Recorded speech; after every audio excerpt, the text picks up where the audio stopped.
All right, guys, welcome back to the Highman podcast. Today is Wednesday, the 14th of December, currently 11:37 a.m. Episode 19, nearly getting to 20. Big milestone, shall we say. How are you doing today, Pete? Yeah, I'm pretty good, thanks. How are you? Yeah, not too bad, to be fair. Not too bad. So today, I think we're going to, as we discussed before, we're going to talk about the dopamine system, kind of dive into that, and I'm sure there's some things we can go off on tangents about and kind of just get stuck in, I guess, yeah. Yeah, I'm looking forward to it. Sorry, my housemates are being cunts and scraping my door. We can get straight into it then. So I thought I'd start off with just talking about what dopamine is and, basically the basic effects of it. So it's a neurochemical which is basically largely responsible for motivation and drive. So anytime you get the urge to do something, the desire to do something, that is dopamine acting. So basically the way it works is it's constantly being released, which provides you with kind of a baseline level.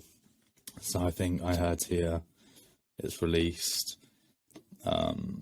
3 to 4 times a second. They can measure the electrical pulse in the brain that releases it, and then basically that rate of release increases when something that stimulates dopamine occurs.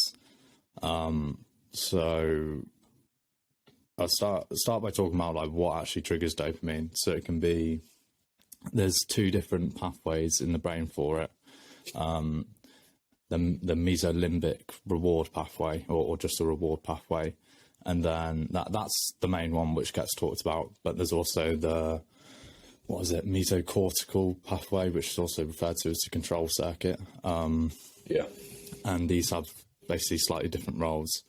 But we'll start mainly talking about the reward pathway, which is basically responsible for urges to do something and the reward you get from engaging in some sort of stimuli that boosts dopamine. Any thoughts on that so far? No, just when I was researching it, I remember mainly used Andrew Huberman, he was saying how dopamine kind of goes with those 2 systems. It's kind of physical and mental, those 2 systems. And then we'll probably discuss it later, and that's why some people have movement issues, because they have depletion of dopamine, or the death of dopamine cells and receptors in their brains. That's what kind of causes Parkinson's. I just thought that was really interesting, how I knew it was kind of the urge to have something, but without it you can actually lose physical movement and the fluidity. It literally affects your ability to move your body, which is, I guess it kind of makes sense in a way that your motivation to take action and move would be tied directly in some way to your ability to actually move, which, as you said, is what causes Parkinson's, for example. And I think they take something to boost their dopamine to help fix it. Yeah. So talking about what sources of dopamine there are, I got a list here of how much different things boost your dopamine. And I think it's important to note that there's for most things, there's a similar increase from craving it as there is from actually having it. So good food that you enjoy will increase your dopamine by 50% over baseline. Sex, or the pursuit of sex, will increase it 100% over baseline. Nicotine will increase it 150% over baseline, and then cocaine or amphetamine will increase it 1,000% over baseline.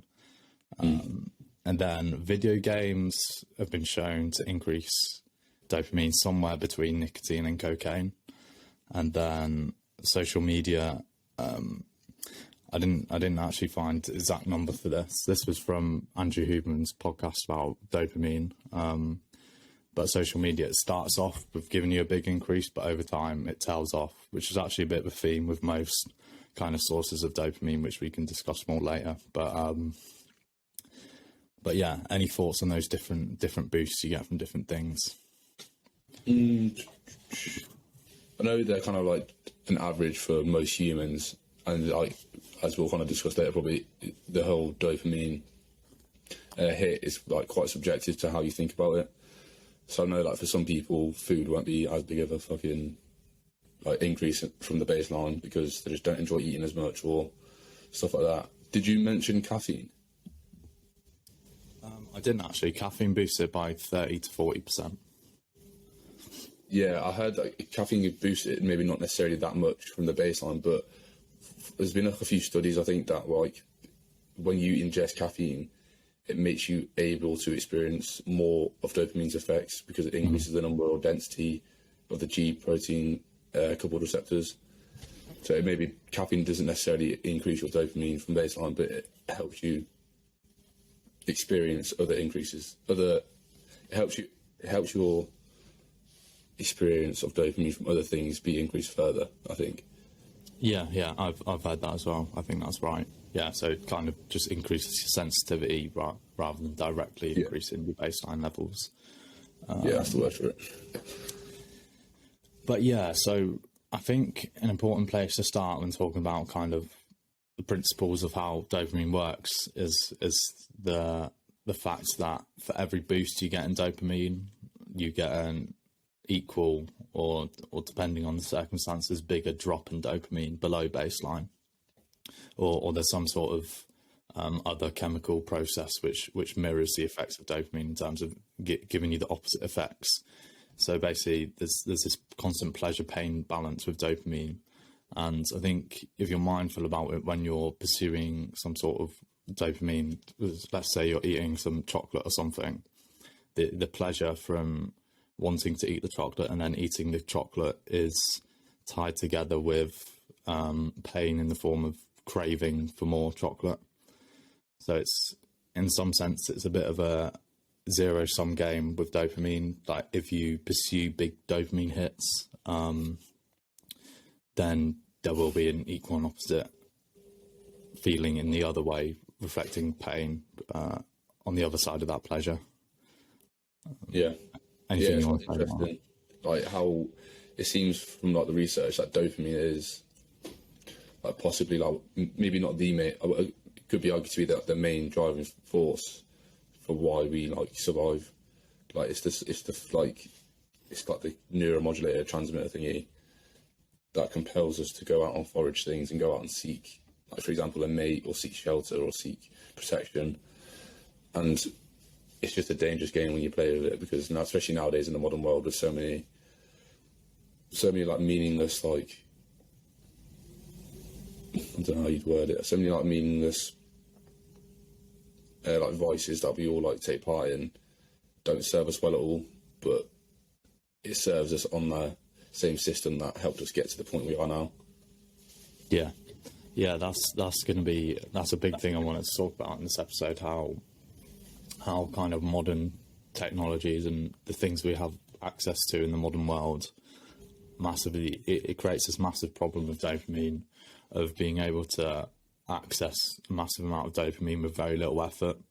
And I think this, in terms of the way this ends up wiring your brain, it kind of depletes your ability to put in effort and to do difficult things, because why do difficult things when you can get as much pleasure from not having to put in any effort? From your nervous system standpoint, there's no reason to.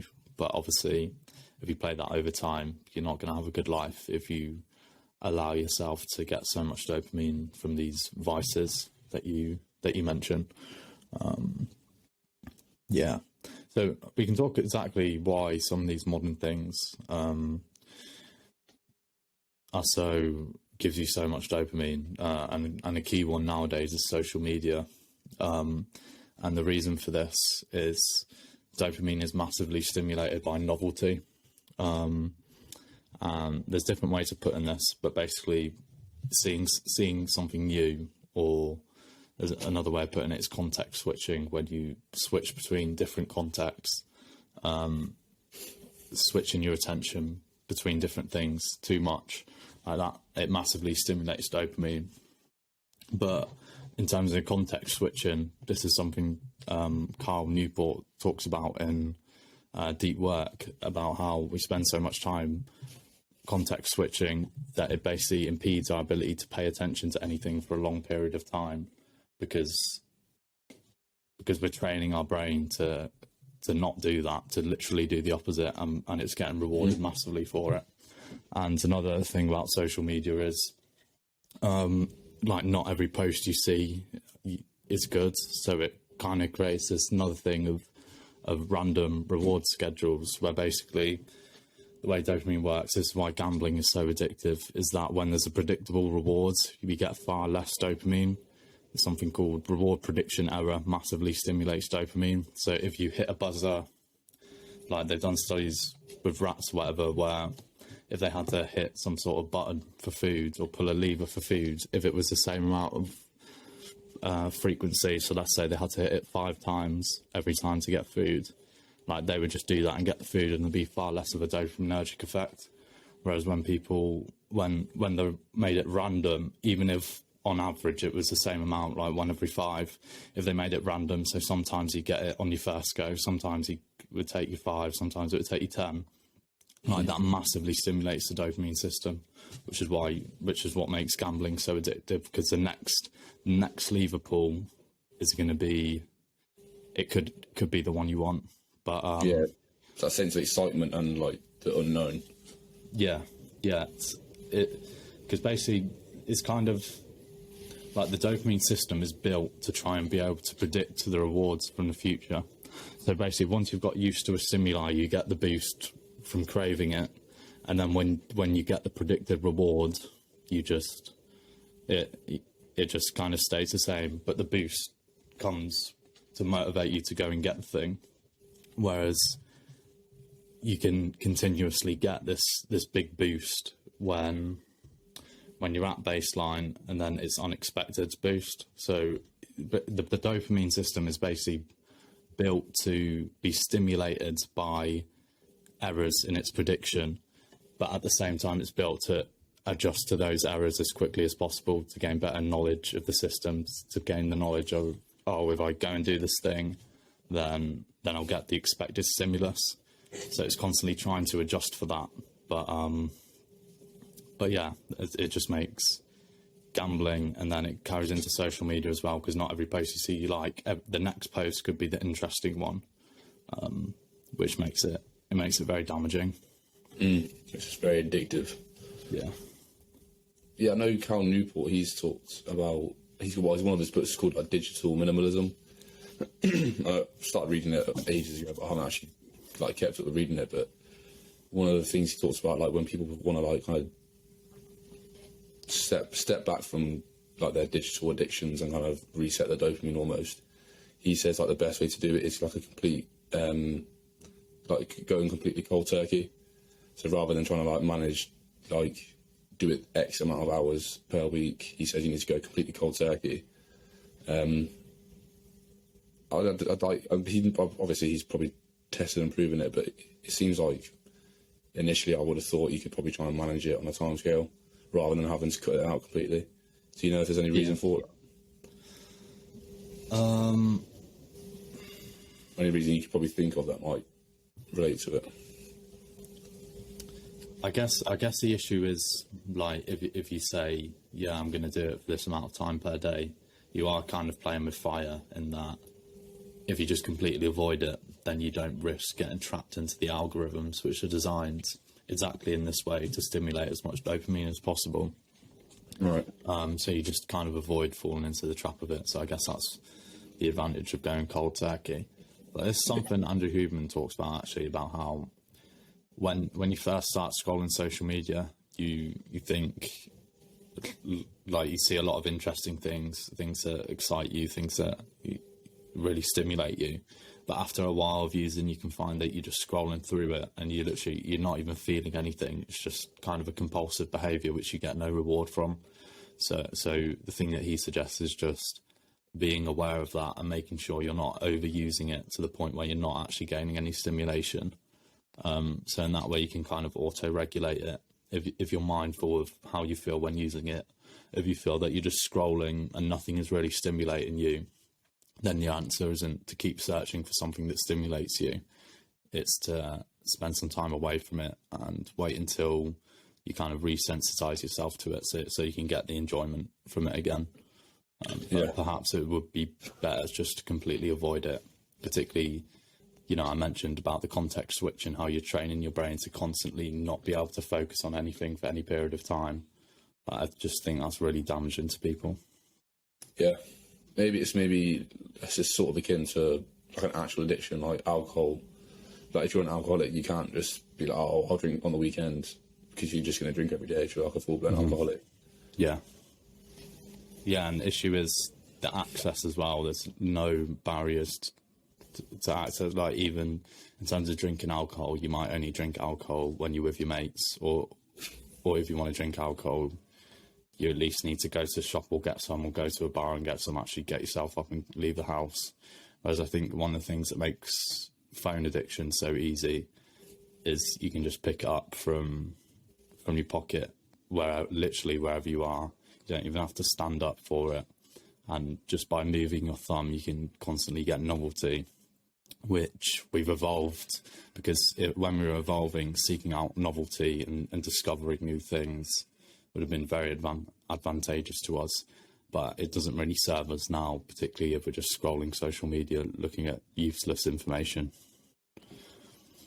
Yeah. And I think even if, I think this with myself sometimes, I sometimes justify spending a lot of time on YouTube, for example, because I'm watching informative videos. I might be watching like Andrew Huberman, who we've mentioned today, or something like that. Like something I think there's actual valuable information in it. But I think at the same time, you need to be careful, even if it's good content you're consuming, because that can just become an addiction, the same as any other content. And realistically, even if it's good information, if you just constantly consuming, then it's not good for you regardless. Right, yeah. It kind of goes against like the idea of, like sort of kind of goes against the idea of like Cal Newport's deep work, because I'm sure he probably suggests that you should like have sessions of pure deep focus into these like study sessions about like for your course or whatever, or like for your work projects and stuff. Mm-hmm. And it seems like a little bit counterintuitive. But there must be a difference between the entertainment factor. Like if you're just watching content that you find entertaining, although informative, because it is entertaining, you do get that dopamine release, and then eventually it like doesn't become as stimulating. But I guess like the hard work when it comes to like revision, or if you're at work and you've got a project you need to complete, that's not necessarily entertaining, but it's still difficult. So the dopamine release won't be like as significant, if that makes sense. Yeah, kind of leading on from that to a different point. So a lot of these ideas I got from the book The Molecule of More, which is just, it's got so much detail about different aspects of dopamine and different effects of dopamine. So I definitely recommend it if you're interested in this. But that's where I got the reward pathway and the desire pathway from. I think Andrew Huberman mainly talks about the reward pathway. I'll go into a bit more detail about that before I make the point. So the reward pathway makes you want things you don't have, and the control pathway allows you to rationally plan. It's about planning and calculation to improve the future. So basically, the way the book presented it was in the first few chapters or something, it spoke about the power of the desire circuit and how this is responsible for addiction and impulsivity and a lot of things like that. And then it presented the case, okay, well, the desire circuit is so powerful, what can possibly counteract it? And the only thing that can control that dopamine in the desire circuit is also dopamine, but in the control circuit. So this is what gives you the ability to say, I'm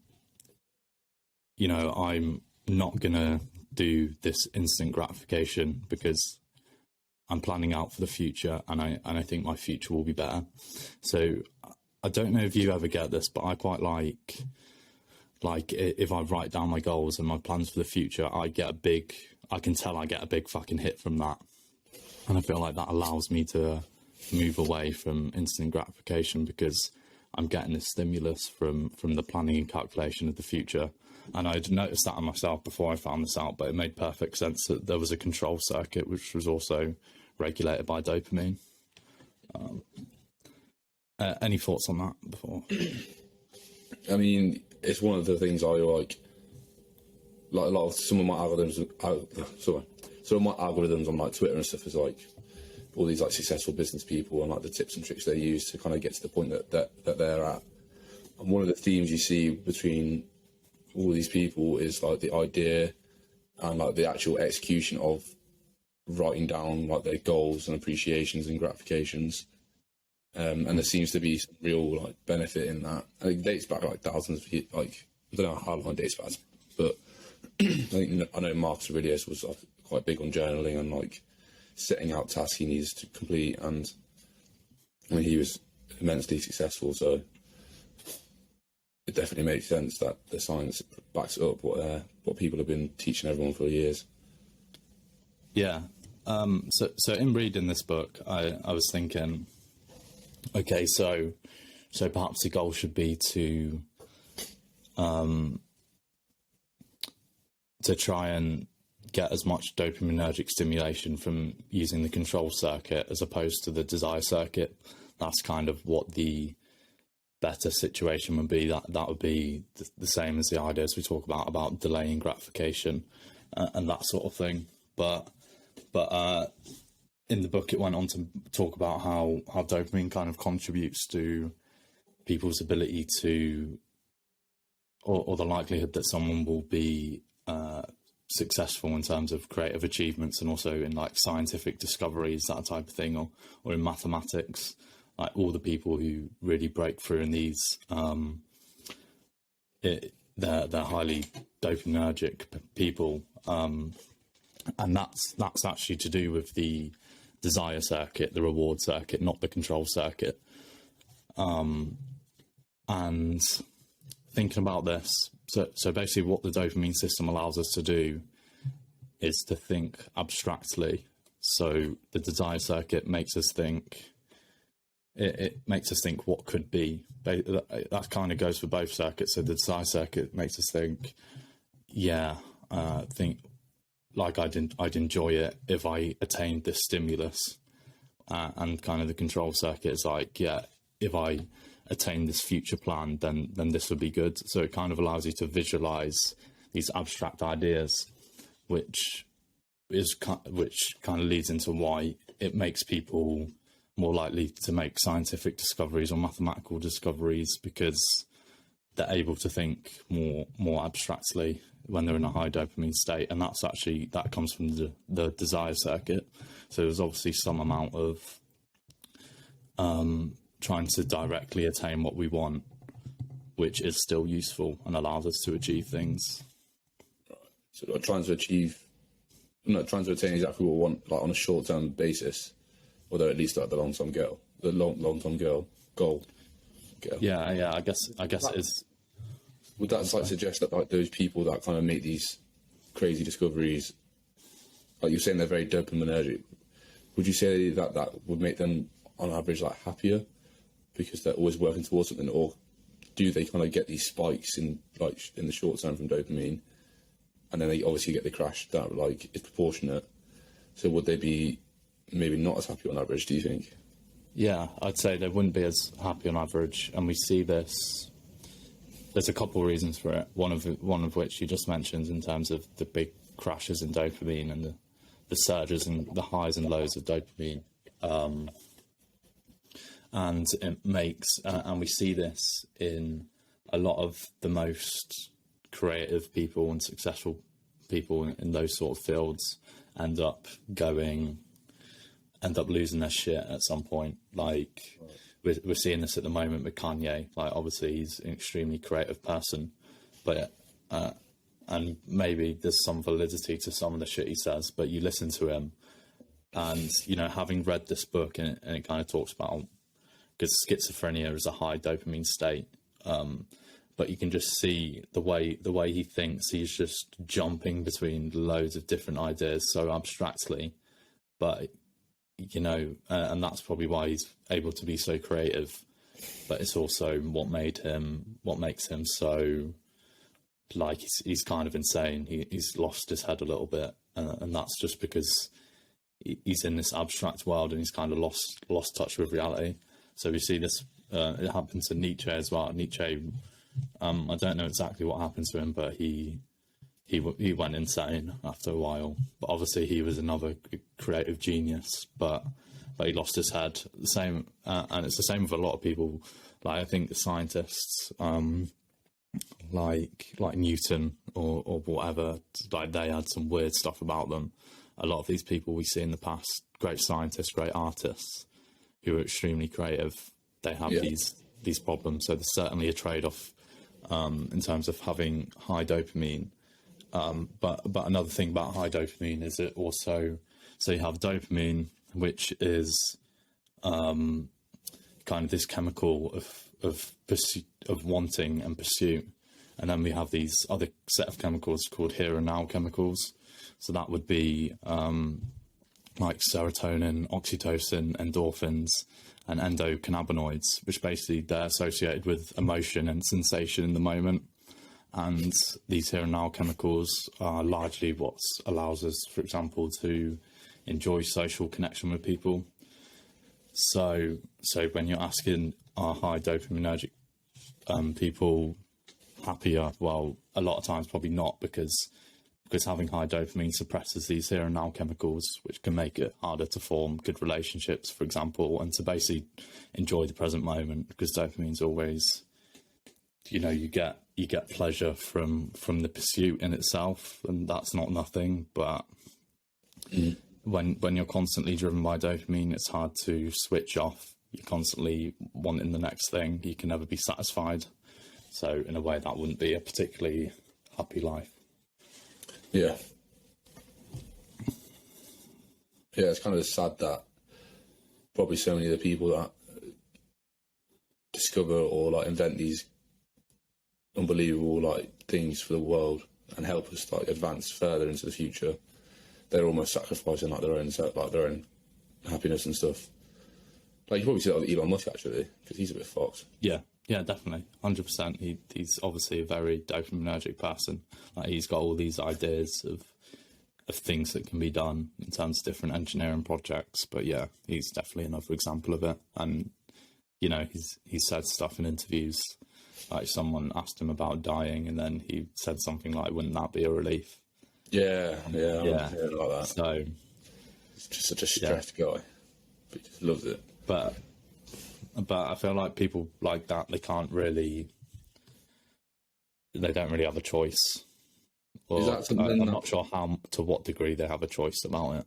Yeah, I was going to say, is that something that's kind of like a physical, like chemical imbalance, or is it something that's is it like the wiring of their brain that's been influenced by like their whole life, and they've rewired it themselves that way through their actions over time?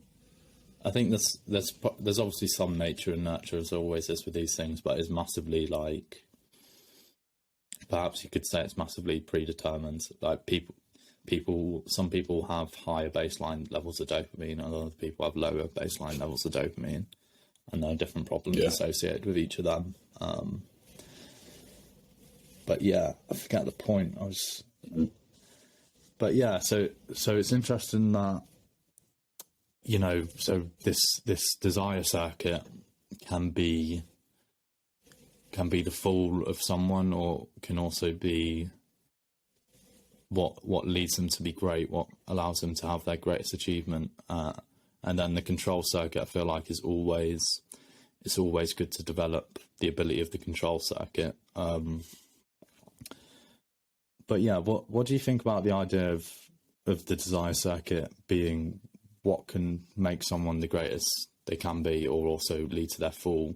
Like, in people's lives, in their daily lives, they kind of, I've noticed this with myself. It kind of feels like I need an outlet to be doing things. And if I don't have an outlet doing something positive, like if I'm not working, or if I'm not working towards something by some way or another, to being productive, then I feel like I need to do some instant gratification to kind of stimulate myself. So have you ever felt that personally? And what do you think about this kind of tension with the desire system?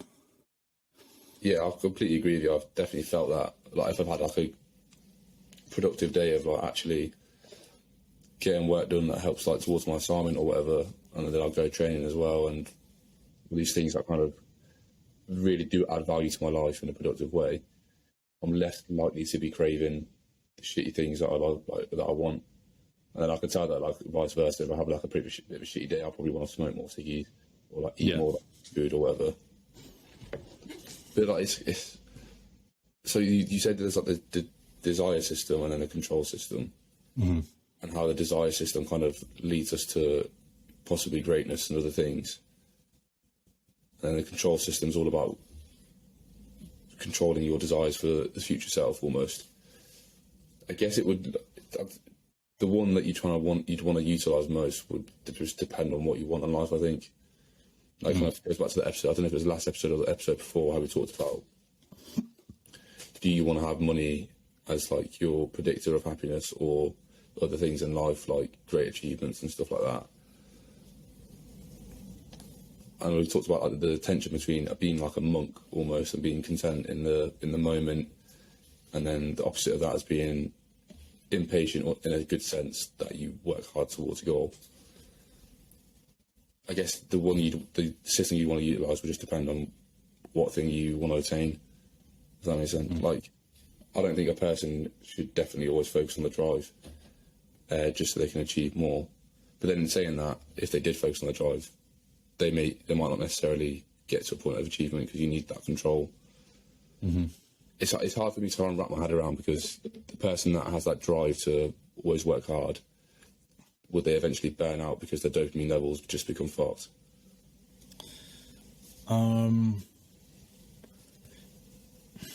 You know, that's a good question, because so there's a thing of kind of the dopamine system always is somewhat of a zero-sum game. For the boost of dopamine, you also get a reduction in dopamine.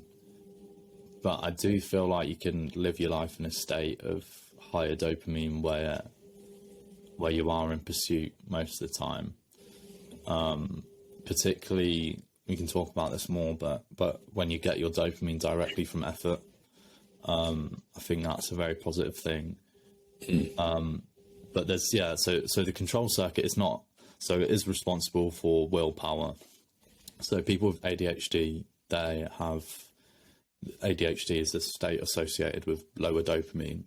So basically they take ADHD medication, which boosts dopamine, like Ritalin or Adderall or whatever. And what that basically does is the increased dopamine allows, one of the effects of it is increased activity in the control system. So people with ADHD are more vulnerable to becoming addicted to things. And then it's been proven that if someone with ADHD takes medication for it, then they're less likely to become addicted. So they're taking this dopaminergic drug, which you might think, oh, like, would they not get addicted to that? But the fact that it stimulates the control system actually allows them to be less impulsive. So that's certainly one effect of the control system. But the control system is not just about suppressing the desire system. It's also about planning and calculation towards the future. So, like, it's not necessarily in conflict with the desire system. I think the two things can be aligned, but yeah, but they are kind of separate in that way. So yeah, the planning and calculation element, I don't think necessarily goes directly. It doesn't have to necessarily be in conflict with the desire circuit. It's just that's one of the functions of it. I guess that's the point I'm trying to make. Yeah, they can coexist for the best outcome. Yeah, and then so you've got those two systems, and then you've also got to balance this with the here and now chemicals. So I think practices like, so we spoke about in the happiness episode about the tension between pursuit and contentment. So rather than that being So the control circuit would still be on the side of pursuit because you're planning for the future, whereas the feeling of contentment would be more associated with a state of kind of suppressing the dopaminergic system in favour of the here and now chemicals, serotonin, that type of thing. And those two systems do kind of conflict with each other. High dopaminergic states suppress here and now chemicals. So in order to really feel contentment within the moment, we do need to spend time not in pursuit and not in anticipation, or else we'll just constantly be in that state and not be able to feel that satisfaction. Yeah. That's interesting. So in my mind, that kind of makes you think that someone can either be just happy with the life they're living, obviously working towards like a higher goal, maybe not in such a rush to get there though, and then they could be more here and now chemical influenced, whereas the person who's more dopaminergic, they always have to kind of go up and down, like they always have to pursue and achieve something and then get the next thing and pursue and achieve that. And they're two, in my mind, they're both like valiant lives to live. Like if someone's like going out and achieving, that's amazing, and someone's just happy being a family man or a family woman, then that's like still nice as well because they get to enjoy their time. Yeah. Well, do you think maybe that? Do you think possibly that could like lead to a bit of conflicts in relationships? Like let's say, for example, there's a high achieving man who's very dopaminergic and kind of wants to go out and achieve these like feats, and then he gets with his woman who admires that in him, but she's less dopaminergic, and she kind of responds more to the here and now chemicals. Do you think that initial attraction could be kind of conflicted by later on the woman feeling as though that she's not getting the emotional satisfaction that she should from this dopaminergic person? Yeah, that definitely seems as if it could be a problem because, like for the high dopaminergic person, their here and now chemicals are somewhat suppressed. So when they're interacting in this relationship, they're likely to come across as more cold and less emotional. So yeah, I think that absolutely could be a tension. Not necessarily something that can't be navigated, like particularly in that situation you present. I don't think it's, I think maybe that's actually quite a good relationship dynamic. But yeah, it could present some issues. But maybe you'd hope that they can balance each other out in a good way. Yeah, and perhaps it's good to have somewhat differing temperaments in that way. That kind of leads me on to some other stuff from Molecule More. So one of the things it talks about was how dopamine affects political beliefs. So basically, the higher. So I should note this was done in America, where in that political system. So basically, conservatives were found to be less dopaminergic and more focused on here and now chemicals, whereas liberals were higher dopaminergic, more abstract thinking, higher in dopamine. And this kind of plays out where, for example, liberals will promote that they'll think more abstractly, and I think, like, as a system, how do we help poor people? Well, you increase tax, you make big changes to the education system, that sort of thing, big changes to infrastructure, because they're thinking in this abstract way. Whereas they did studies where they compared, for example, the amount of money donated to charity by conservative and liberal people, and the conservative people donated way more to charity.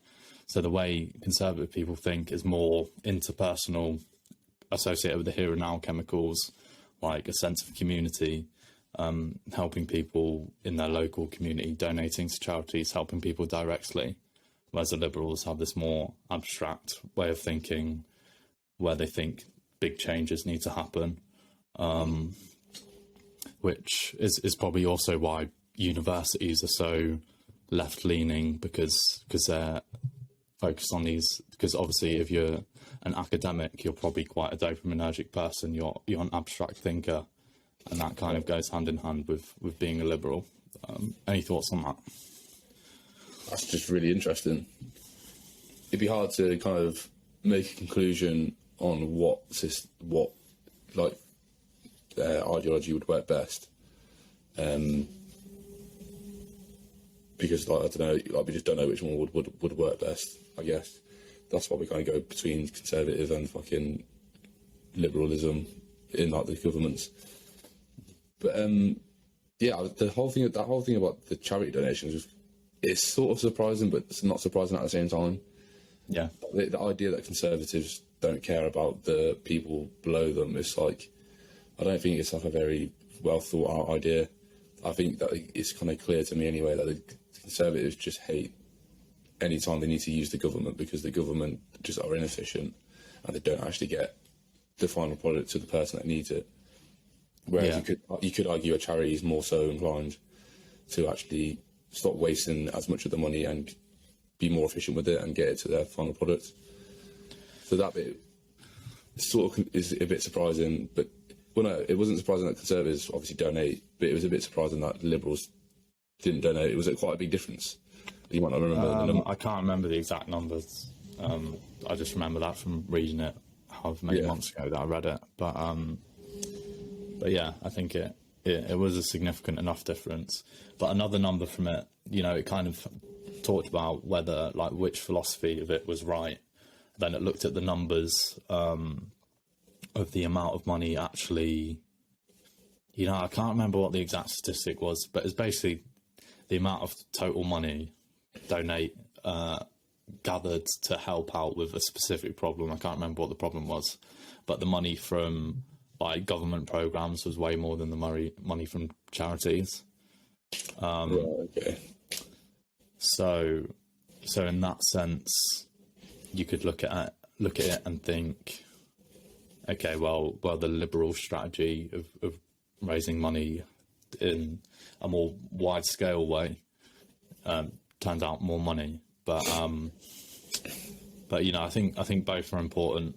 I don't think you can dismiss either of them, and it does seem as if the liberal attitude towards things errs on the side of taking less personal responsibility, whereas, which again, it kind of makes sense with this abstract way of thinking, whereas a conservative philosophy is kind of to handle it yourself and to handle it through your own personal interactions in the here and now. So yeah, it's an interesting thing about dopamine. And to mention, so that was done in America, where the Conservative Party is the more predominant one. But I think they found in places in Europe where liberal parties dominated, it wasn't the same correlation. So like the Conservative Party would have been the more kind of out there abstract ideas. So yeah, it's not the same everywhere, but that's what I can remember about about what it said about the American parties, at least. Have a look.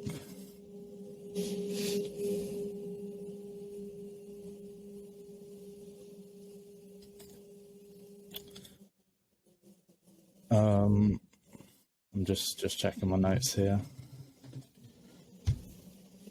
So I wanted to talk about so we spoke about social media. So that's one big thing for dopamine, which causes a problem in the modern day. But there's two other massive things which I think affect primarily young men, which is video games and porn. So these two things also massively tap into the reward system. So video games kind of tap into this. It kind of even taps into the control system type thing, because it's not just about enjoying the game right now. You're looking at the level you're at, what you want to attain, how good you want to be at the game. And I think we have this desire for improvement and progression and being good at things. Like, that's a great thing that people have. But I think a lot of people channel it into video games, and I think it's somewhat wasted by that, and they're massively dopaminergically stimulating, which creates this problem with. So with dopamine, there's this issue of when you do something, when you consume high dopamine stimuli on a regular basis, you become desensitized to it. The pleasure you feel from doing it decreases, and the pain you feel from the craving increases. So it's kind of this downward spiral. And then this is something that particularly happens with addictive drugs, obviously, but I think can certainly happen with video games or porn, which it kind of creates this closed loop where you don't feel, you can't really feel pleasure from anything apart from the stimulus that you're addicted to.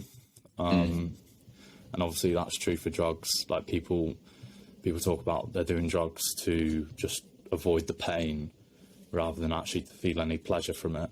They're just staving off the pain at that point.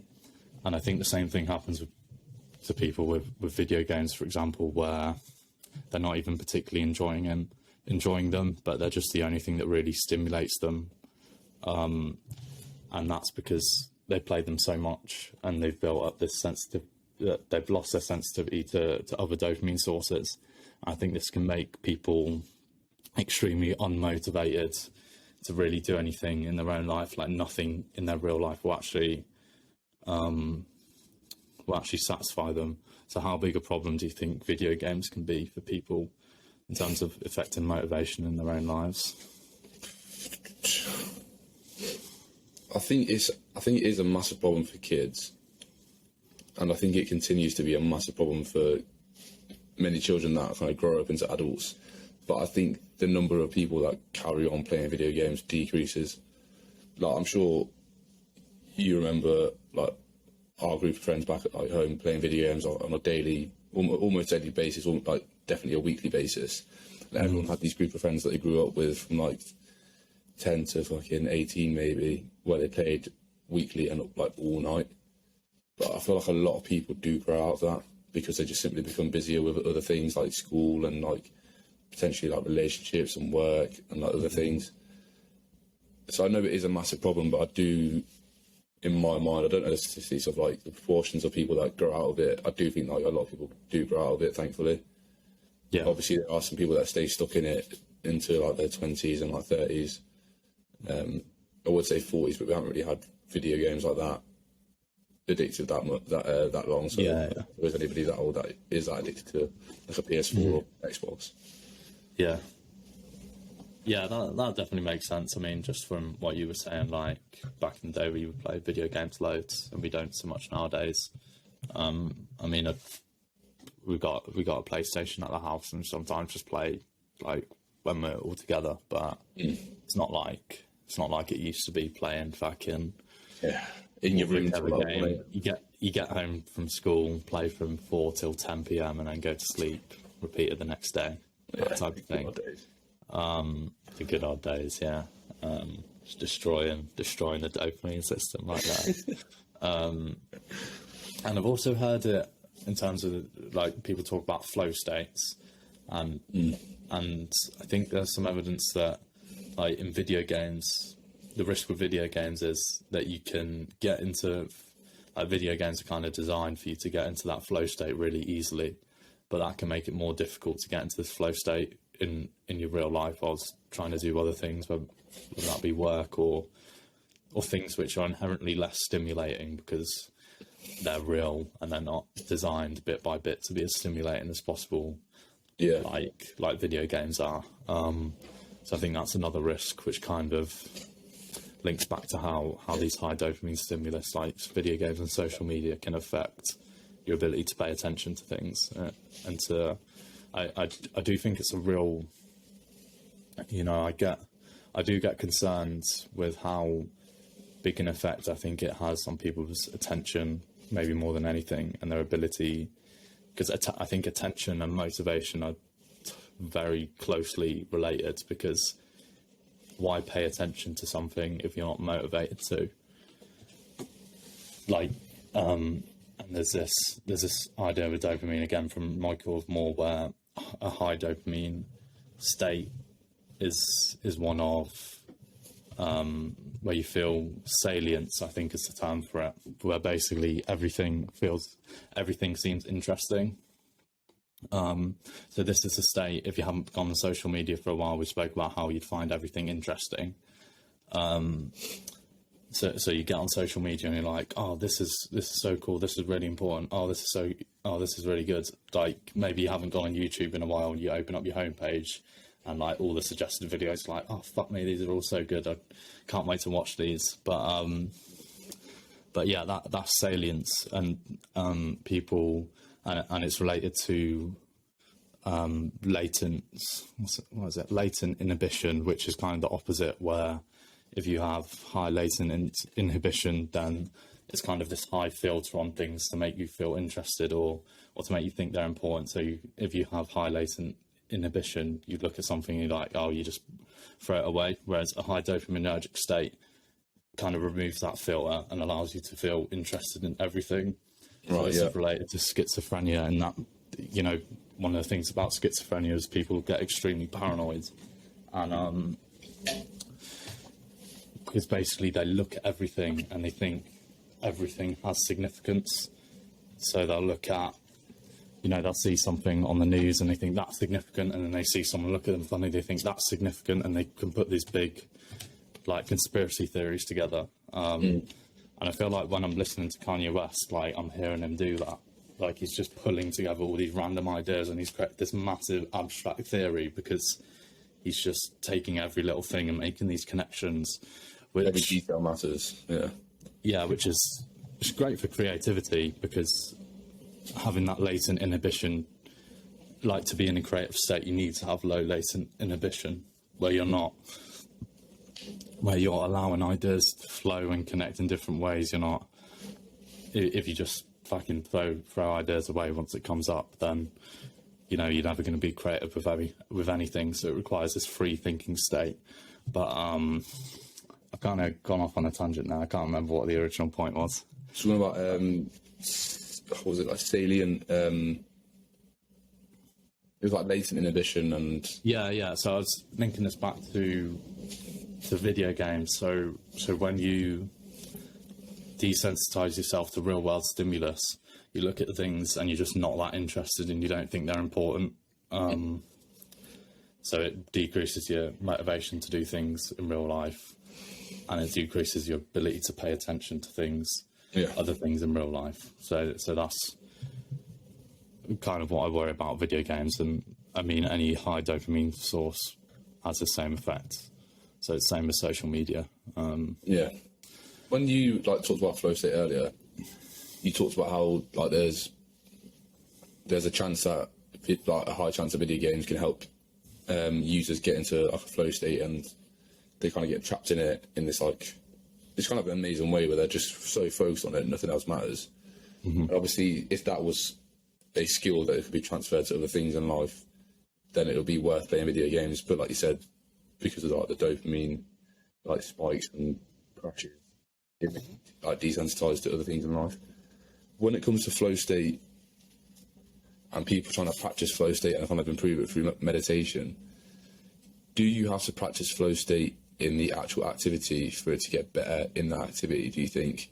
Or can you practice it for, like, if I want to get better at flow state when doing revision, do I have to practice it in revision? Or does meditation improve overall flow state so it can be applied to anything like like revision or jiu-jitsu or chess or something else?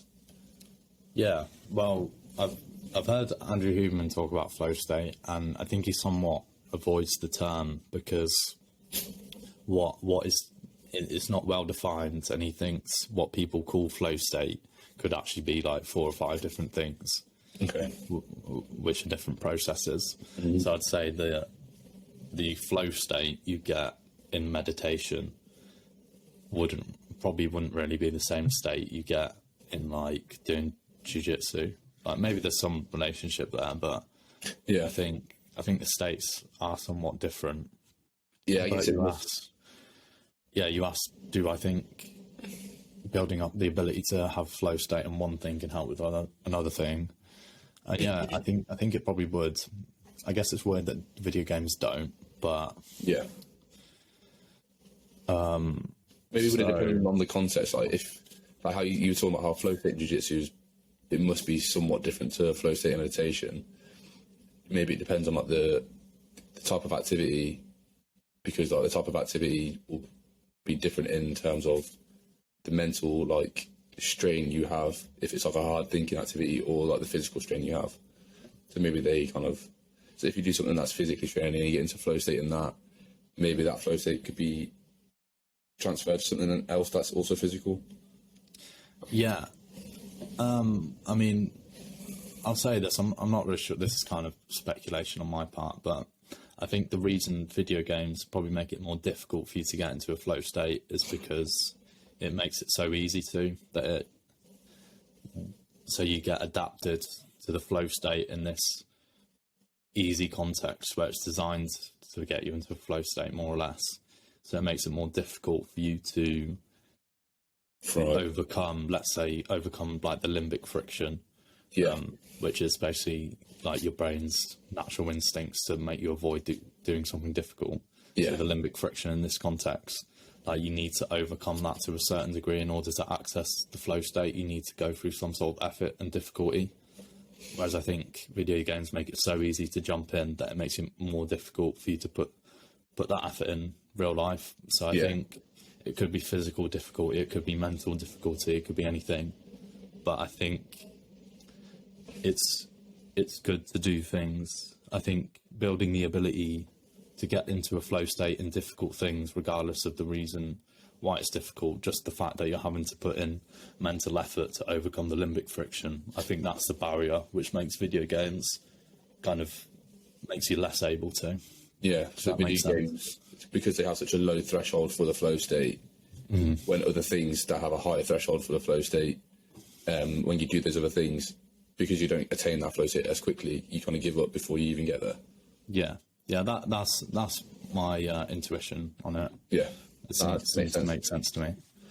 And then so as we spoke about video games, I also mentioned porn, how I think porn is extremely destructive, and I'll speak about the reasons why. So I spoke about why novelty seeking and new stimulus is so, like, that is something that massively stimulates the dopamine system. And obviously, as animals, we're driven to reproduce, so obviously any sexual things lead to a high boost in dopamine. But I think porn is extremely dangerous because it combines those two massively strong stimulus. So you can see it combines the novelty with the sexual appeal, and that just makes it extremely entertaining, I guess. Yeah, it's like, so it's such like a hyper stimulus compared to anything else, because in like 10 minutes on a porn website you can see more naked attractive women than your ancestors would have seen people in their entire lifetime. Like, we're just not designed for that sort of thing. So I think it is extremely harmful for the dopamine system, and it can lead to all these problems we've talked about in terms of becoming desensitized to other stimulus, and just gaining less pleasure from it over time, having to watch more extreme things over time to gain that novelty. I think it can lead to all these problems, and I think it has big negative effects on people, but the majority of men watch porn, so yeah, it's a big problem. Yeah, so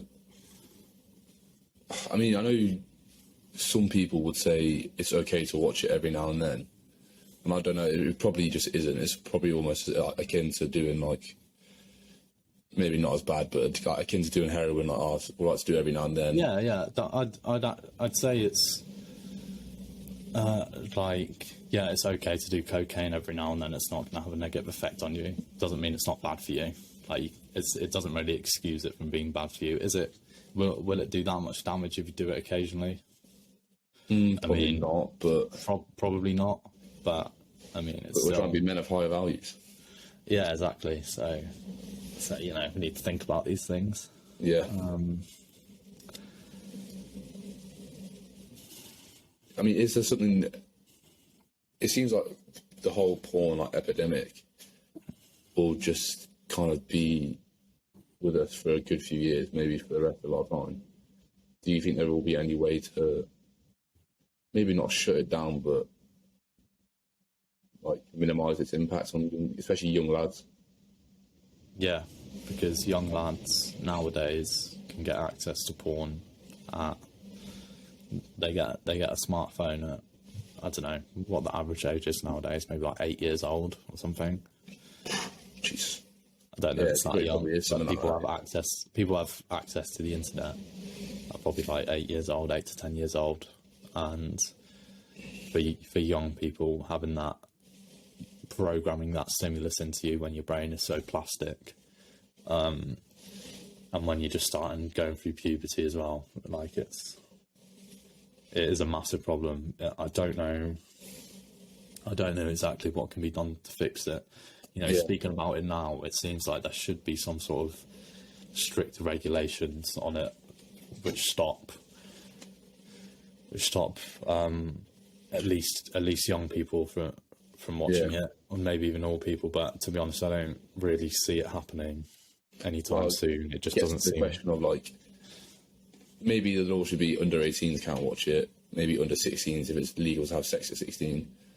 Mm-hmm. But if you're going to talk about taking someone's ability to watch it away, even as an adult, that takes away a freedom they have. And is that right? Although this freedom isn't necessarily one that needs to be valued. Yeah.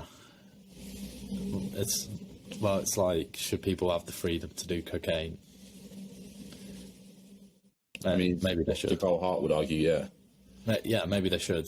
But to be honest, I kind of, like, when I think about it, I put it in the same category. Obviously, porn doesn't have the same physical negative effects as cocaine, but I think the psychological effects and the effects on the dopamine system are pretty fucking terrible, to be honest. So, I mean, physically it has effects. I've heard loads of cases of like erectile dysfunction because of porn. Yeah, but I think that's, you know, I'm talking about how you can like overdose on cocaine, like people are serious. Like if they just do cocaine all the time, then they wither away. I think the drug is inherently harmful to the body. Yeah. Like even the erectile dysfunction. Well, the reason you get the erectile dysfunction is because you're so desensitized from all the porn you've been watching that you can't even get a hard one from a normal simulation. So I think that again kind of comes back to more of a dopamine problem than a.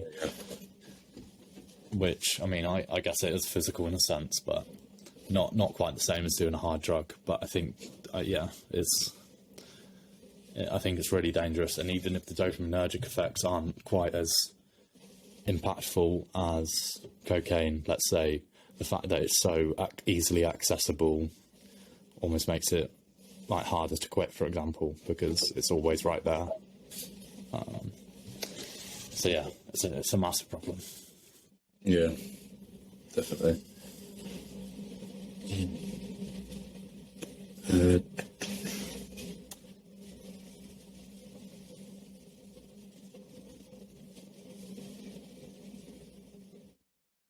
want to maybe talk about some of the things that like can help establish a healthy baseline level of dopamine? Yeah, got a few things that I've like researched from Andrew Huberman. Sorry. It's like 4, 5, 6 different things, I think it is. There's obviously a few more that probably could be done, but number one, he says, is viewing morning sunlight and like trying to get 10 to 30 minutes within the first hour and a half of waking up is definitely preferred. Yeah. I don't know what the relationship is between cortisol and dopamine, because I know viewing sunlight in the morning helps spike your cortisol early. It gives you that attention and focus. In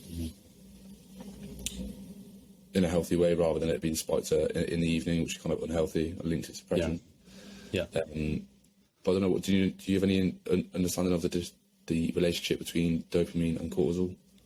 I can't say I do specifically, but I have also heard him talk about how I think that as a tool, viewing sunlight in the morning is really good for regulating your circadian rhythm, And something else I heard him say, which has a massive negative effect on your dopamine system, is viewing bright lights in the middle of the night. So he said between 10 p.m. and 4 a.m.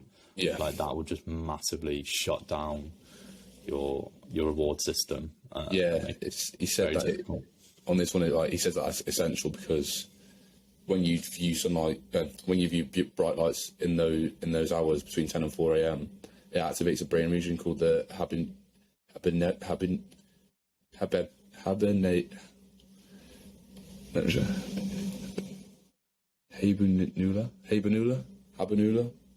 and that like reduces the amount of circulating dopamine in your system. So I think that like decreases your baseline a lot.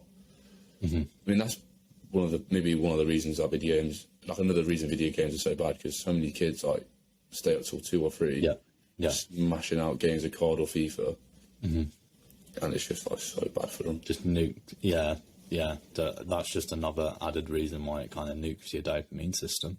Yeah. Another little tip to kind of establish a good healthy baseline is daily cold showers.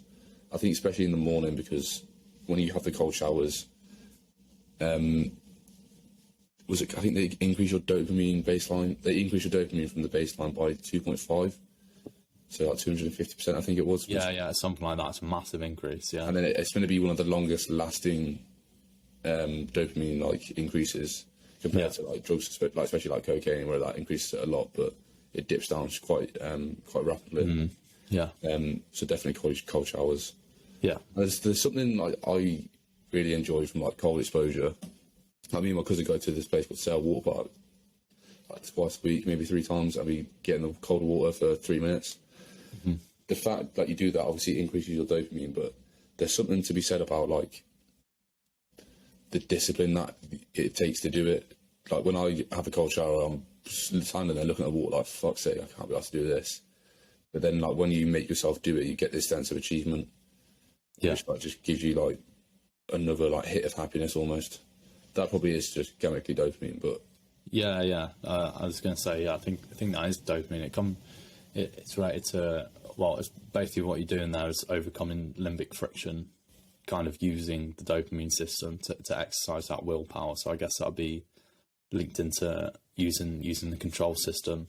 We spoke about in the last episode how when someone quits can be measured by when their adrenaline reaches a certain point, but the stimulation of dopamine allows that adrenaline to reduces the adrenaline to the point where you can carry on. I don't fully understand the relationship between dopamine and adrenaline, because I think adrenaline is made from dopamine, but adrenaline is more of a here and now chemical. And like in cold, when you're overcoming limbic friction, for example, if you're able to increase your dopamine, then that reduces your adrenaline. So there's kind of this interplay between them when they are related. But I think so dopamine's going to be. I think dopamine's. So you have L-dopa, and then that gets converted into dopamine, and then norepinephrine, and then epinephrine. So maybe the dopamine is kind of like in terms of like exercise. Maybe dopamine is the motivating factor that allows you to keep doing it. And then, like, as you said, as adrenaline increases, maybe that means because dopamine manufactures it, it takes away and suppresses your dopamine levels, such to a point that you want to quit. So do you think when your adrenaline increases, it makes your dopamine levels decrease, possibly? Or is it maybe the other way around? Well, in the case of cold showers, you get a massive spike in adrenaline, and you also get a massive spike in dopamine. And I think there is a reason, in some ways they counter each other, but in other ways they will boost at the same time, because in order to overcome the limbic friction presented by the intense stimulus, this stressful stimulus of having the cold water on you, which massively spikes your adrenaline, in order to overcome the limbic friction to stay in that water, you need the boost in dopamine to counteract that. So perhaps that's where the boost of dopamine comes from. But I mean, I think it's just a great tool for increasing discipline, as you say, and and like stress tolerance. And I think that's probably related to the controlled dopamine system, which has a big effect on your ability to overcome limbic friction and to push forward and to put effort in, even when it's difficult. Right, yeah. And number 4, I think it is now, is I think I've heard of it before, but I never actually knew it was for this, like tyrosine, which may be an amino acid and like a building block for dopamine. So like a diet rich in tyrosine will like help sustain your body's natural dopamine production. I think tyrosine rich foods are like red meat, nuts, and then hard fermented cheese. But you can just buy tyrosine supplements, I think. Yeah. Okay. Yeah, I haven't heard that before. The one thing about supplements, like I've heard Andrew Human talk about it, where if you take supplements which boost dopamine, then it does have the inevitable effect of, like, if you artificially boost dopamine, then you get that drop under baseline. But I'm not exactly sure if that's true for tyrosine. Perhaps it kind of just offers the building blocks to keep healthy levels rather than directly stimulating an increase. Right, it makes it available to be made, and then your activities determine how much of it is made.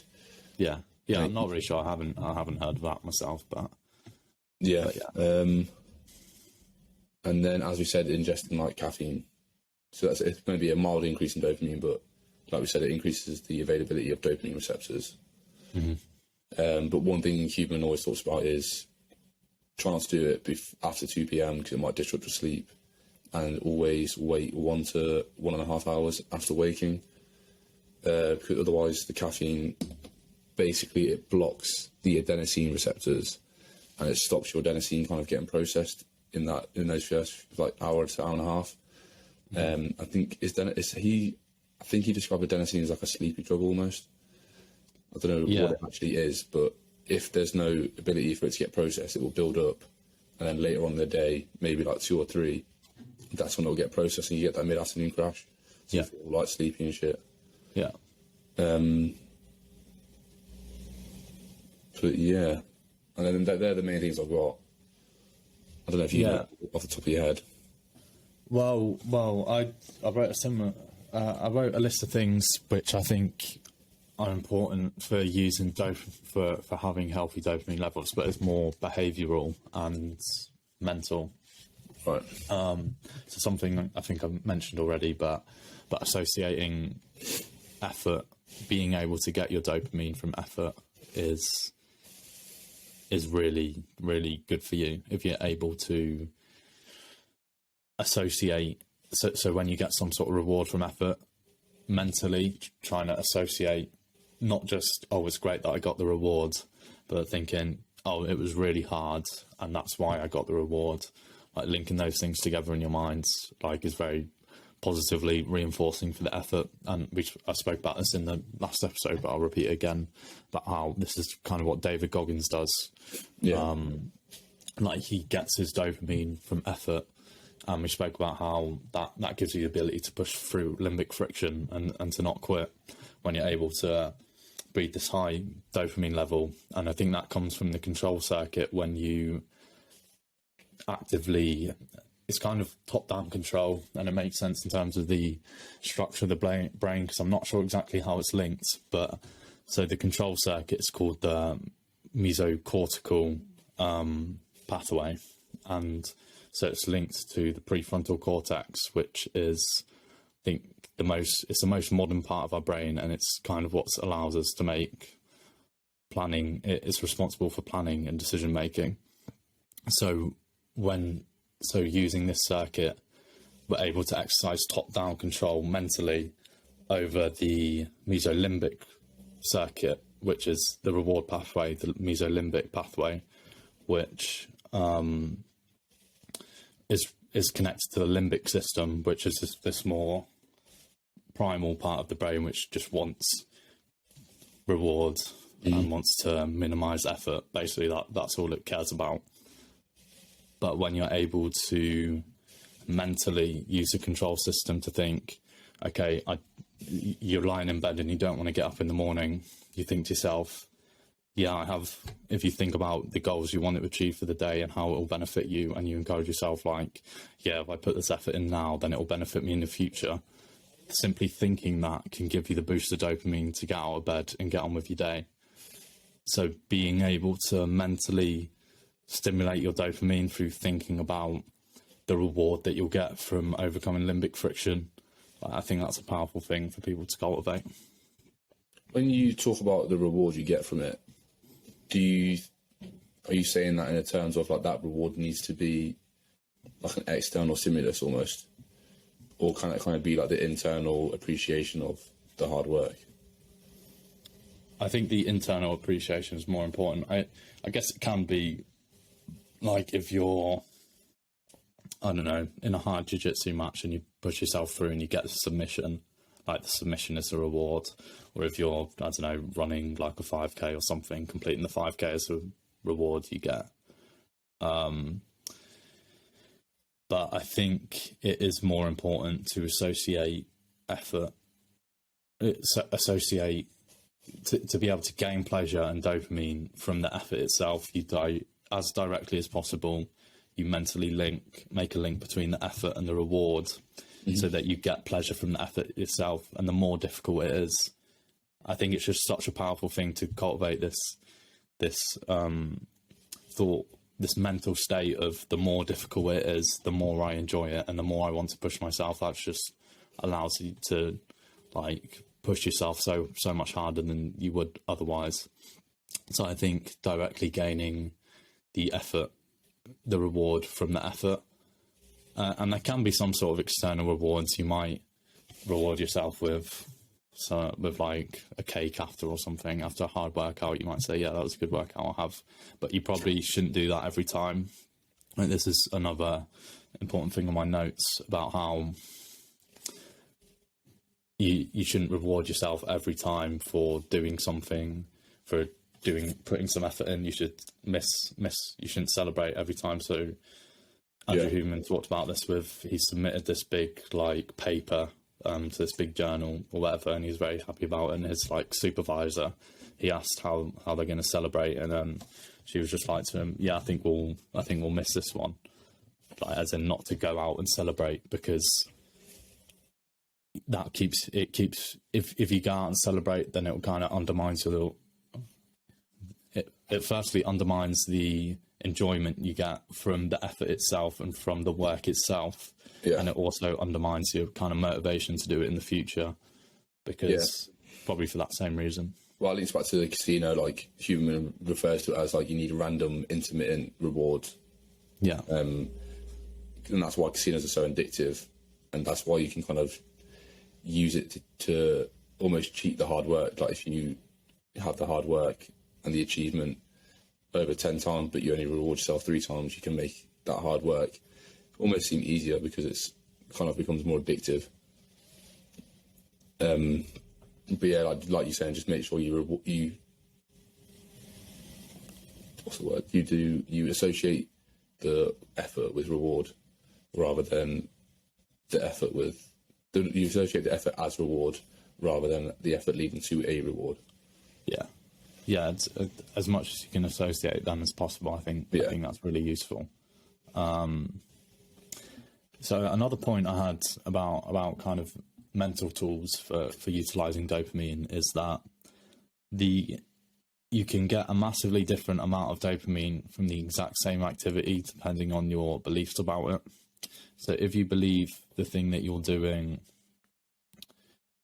doesn't really have much of a purpose, or is a bit pointless, then you won't get as much of a dopaminergic boost as someone who's doing the exact same activity, but they believe strongly that the activity they're doing is useful and productive and contributing to some better future for themselves, or a better future in general.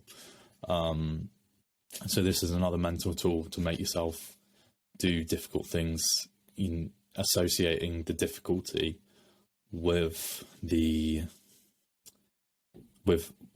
reward. Allows it gives you a far greater dopamine boost from the same activity. So yeah, I think it kind of links into this previous point Yeah, it's nice because it kind of influences your motivation levels. And when I was looking at that, it was explicitly said that it's not a placebo effect. It does actually change how much dopamine you get from that activity. Yeah. And I think that links back to what you're saying about journaling. Like, one of the main benefits from journaling is like you have this belief that this hard work will be good, and that makes it more motivational to do. Mm-hmm. So that's probably why journaling is so important.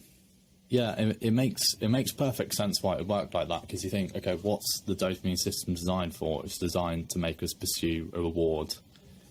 So why would you receive any dopamine boost if you don't believe the effort you're putting in links into a reward? Yeah. So it kind of makes sense logically why it works, kind of by definition, like that's how the dopamine system works. But it's just it's a good way to think about it, that you need to. It's kind of obvious when I put it like this, but the motivation you feel to do something is associated with how beneficial you think it is. Yeah. But it's important to be aware of that in terms of when you're motivated or not motivated to do things. You can increase your motivation by associating it with the positive things, particularly if you're able to associate directly the difficulty. So you're saying, yeah, the reward I'm getting is the difficulty of this task, and pushing myself through it is making me mentally stronger, for example, making me more resilient and harder working. If you're able to associate those things directly with the effort, then that's ideal, compared to associating it with, oh, I'm only doing this because I want some external reward not related to the task. Like, that's the worst way to get motivation. Yeah. Do you think, it does go vice versa, doesn't it? Like, if someone says, oh, I hate exercise, I just don't enjoy it, when they do try and work out, they're just not going to be motivated to do it as much. So there's a bit of a caveat, like, you need to make sure that although you are, yes, praising the things that you think will benefit you, also don't, shut them down. I think that they're terrible. Yeah. It needs to be, you can't just be focused on external rewards and just treating the task as a means to the end. You kind of need to treat the task as what benefits you inherently.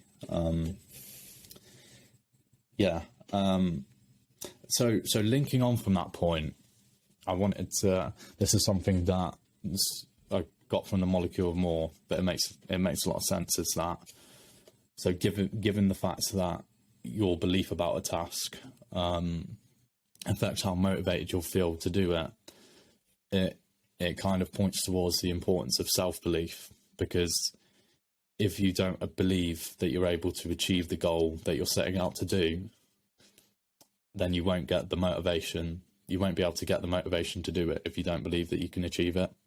So I think it would be good if we did an episode purely about self-belief, because I think there's a lot of different moving parts to it, and it's obviously a very important thing.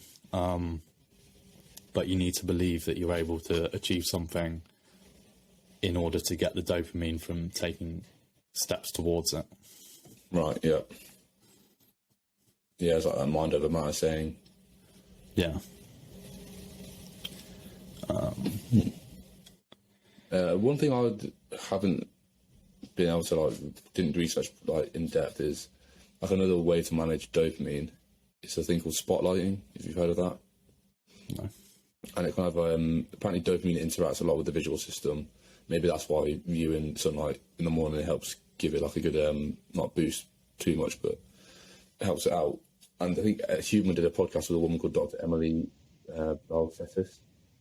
And it kind of says, physically focusing your visual attention on a specific point, like spotlighting, will help maintain focus during bouts of goal work. And when you focus on that particular point, a medley of neurochemicals are recruited and put into a state of readiness and clear focus.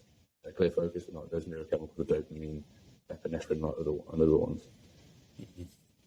It seems just so simple that something like that could work.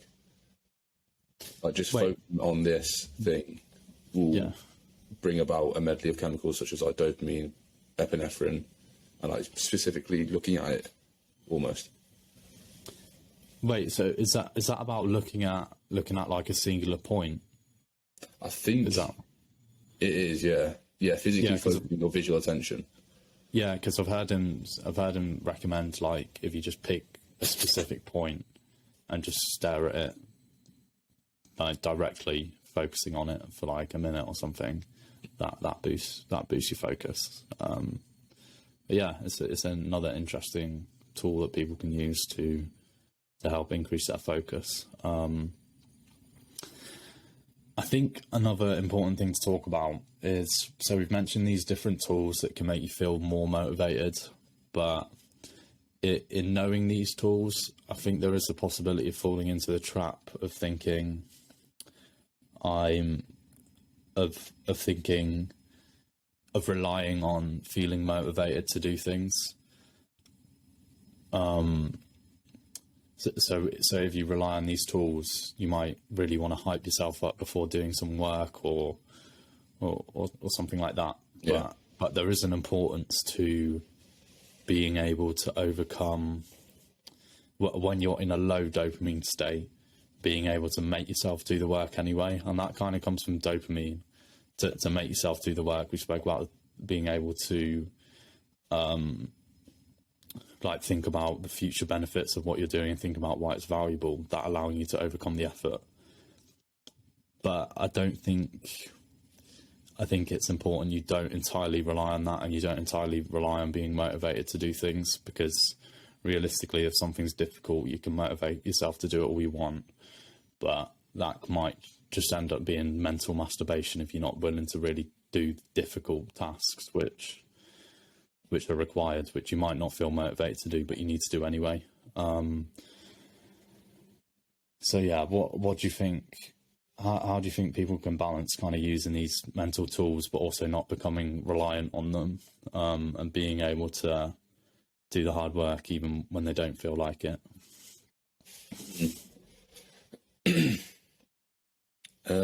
I'm not too sure, but like, I know obviously Jocko Willink's huge for quoting, like, for believing in discipline equals freedom, like making sure you do what you need to do regardless of the motivation is what discipline's about, and it's like a good thing that you should try and make your life like work towards.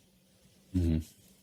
But it kind of makes me think, if you only do things because you think they should be done, and like due to like discipline and stuff like that, are you kind of, and also disregarding like maybe the dopamine that you get from it, does that task kind of lose its meaning sometimes?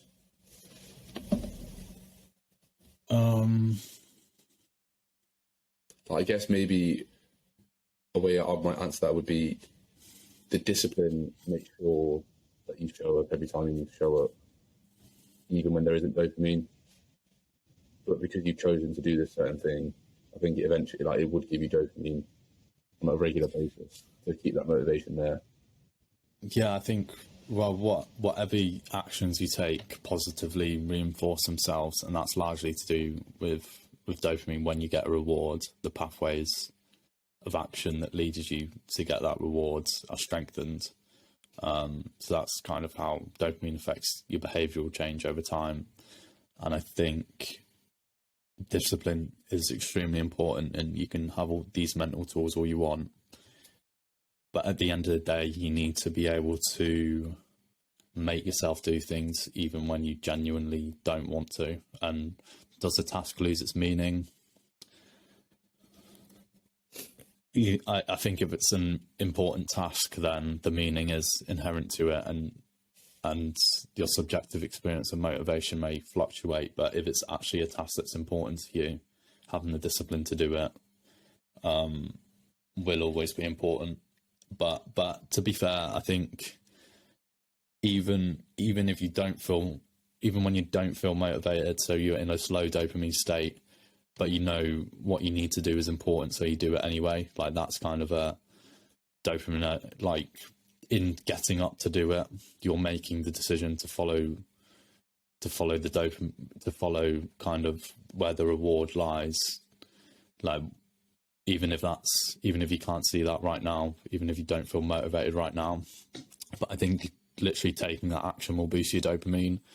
But sometimes maybe the point is that sometimes the action needs to come first. You can use all these mental tools to try and make yourself motivated, but you can't rely on them so much, because sometimes the only way to get yourself moving, Andrew Huberman talks about getting in this state of this forward center of mass, which I think is like a Navy SEALs term as well.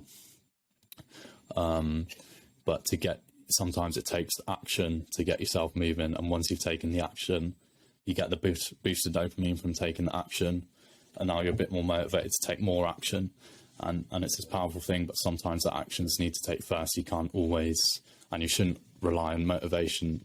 You should rely on, but it does come back to the control system, because that's your ability to, that's where your willpower comes from. But just not relying on this feeling of motivation. And if you're sitting there thinking, okay, I need to do this work. Oh, I'm not motivated to do it. Let me spend a few minutes thinking about how it will benefit me. Like, if you do that for a few minutes and you still don't feel motivated, like, you've just got to do it anyway. And I think I've found myself, like, learning about these tools, I have fell into the trap once or twice of not doing something because I don't feel motivated, and I kind of use the dopamine system as an excuse for that, when in reality you just need to be disciplined and take the action, and that's what's going to lead to the positive changes in your dopamine system, which allow you to take action even when you don't feel like it in the long term, which will be required. If you want to achieve anything worth value in life, you will need to put in effort when you don't feel like it. Anything worthwhile, there will be some friction that you need to overcome, and you can't always rely on feeling motivated. Yeah, so is it kind of like akin to that saying, like, the hardest thing about doing something is just starting it? Like, as soon as you put on your shoes and getting ready and go actually start running, then you'll actually feel motivated to keep going. Mm-hmm. Yeah, and I think, this is something I got from this is something Jocko said in his podcast with Andrew Huberman, which is how, okay, so understanding the dopamine system gives us these tools to, let's say, make us feel more motivated. But another thing understanding the dopamine system does is it allows us to not catastrophize when we don't feel motivation to do something. So you might find yourself in a state sometimes where maybe you might have done something which gave you a big boost of dopamine. For me, it's often if I decide to go to the gym, and on that day I feel like doing a shitload of pre-workout and listening to loud music at the gym. Like, a lot of times when I get back from the gym, like, I do feel, because obviously I've had a massive spike of dopamine from stacking different things, and then I've got that drop. The dopamine drops when I go home, and then maybe I've got some uni work to do. But the thing I have to think is, oh, I understand that I've just had this massive boost and that my dopamine's gone lower, so I'm going to feel less motivated right now. I don't need to catastrophize thinking, I'm not motivated to do this. Do I even want to do my degree? Do I even care about the work I'm doing? Like, that sort of thing, just questioning things, when in reality I've just had a drop in dopamine. And if I understand that, then I can think, right, my dopamine's a bit low right now, but I know in order to get some more dopamine in a positive way, I'm going to need to overcome this friction and do the work anyway. Yeah, that's quite an important part of it. I didn't realise. Just being aware of, like, why you've crashed, and just realising you can still work through it and actually do the effort, and eventually that will lead to the reward. Yeah. That kind of leads me on to a different point, actually, we haven't discussed yet. So I spoke about how... So we've mentioned how you get the boost in dopamine and you get an equal and opposite reduction. And something a lot of people do nowadays is they stack different dopamine sources. So, for example, I mentioned how people will go to the gym, they'll bang pre-workout, listen to loud music. There's three things stimulating your dopamine right there, in quite a significant way. And it comes with other things, like it's very common for people to, like back in the day, people would have a cigarette and a coffee at the same time, like two things stimulating the dopamine. People will have, like when they go out and drink, they might have like vodka Red Bulls, so they have caffeine as well. They're in the loud place, bright lights, loud music, more dopamine. Like people, it's very common to stack these dopaminergic things because it feels good, but it's important, I think, to be careful about stacking dopamine sources. One, because you get the big boost, which leads to a bigger crash, and two, because when you stack dopamine from multiple sources, you end up feeling less. It undermines the positive reinforcement of the dopamine you're getting from the effort itself. So, for example, if you're someone who goes to the gym, every time you go to the gym, you bang pre-workout and listen to loud music, you're undermining the positive reinforcement you get simply from the effort of lifting, because you're getting so much dopamine from these external sources, which may lead you to be less motivated and less able to put in as much effort in the future, because you've undermined the dopamine you're getting from the task itself. Yeah. So yeah, that's an important point about people stacking dopamine. I mean, that's possibly one of the reasons why on hangovers people feel so shit, like mentally. Yeah, 100%. I noticed that my hangover will be a lot worse if I have vodka Red Bulls, because I'm getting caffeine as well. Right. Yeah. So kind of the better night you have, the worse you might feel the day after.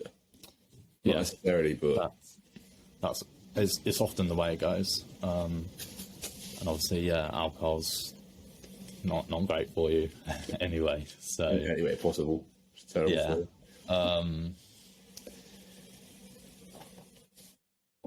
But yeah, so another thing about stacking dopamine is, so it's important to understand that when you get dopamine from multiple sources, you can undermine the dopamine you get from the effort you put in. So another recommendation with this is try not to get too much dopamine from external sources. Probably just in general, probably that's just a good recommendation in general, but also before and after putting in effort. So you don't want to be stimulating yourself with external dopamine sources before putting in effort, because it gives you that boost, which makes you less sensitized to the dopamine you will get from the effort.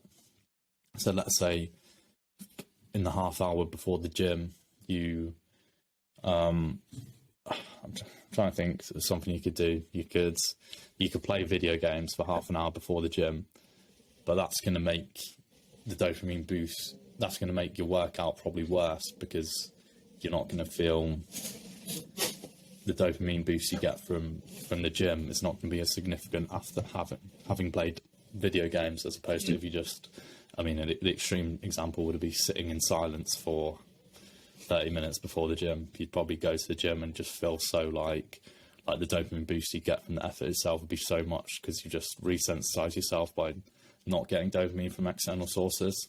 Yeah. Then also afterwards, not getting dopamine after something will help to not undermine the positive reinforcement you've got from the effort. Because if you just go and do something which gives you an even bigger boost without any effort, then yeah, that creates problems. But I think with that in general, it's generally when you get dopamine from effort, I don't think you need to kind of regulate that very much at all. Like, I think it's kind of always good, no matter what the situation, to be getting dopamine from effort, but you just need to be careful getting it from external sources too much, particularly in and around the times that you're doing effort. Is there any drawbacks to, like, for example, every single day you wake up, you do the shit you need to do, you're productive, you don't have any external rewards of dopamine until like the last part of the evening? So like, let's say you go to bed at like 10:30, and then at like 9 o'clock you decide to treat yourself, and there could be like a choice of like 3 different things that you kind of rotate between. So it could be like a piece of cake, playing video games for half an hour, and then the other thing could be, I don't know, just anything that makes you personally like release that dopamine. Yeah. if you're spiking that dopamine and you're kind of going to bed, would it be able to reset itself back to the baseline?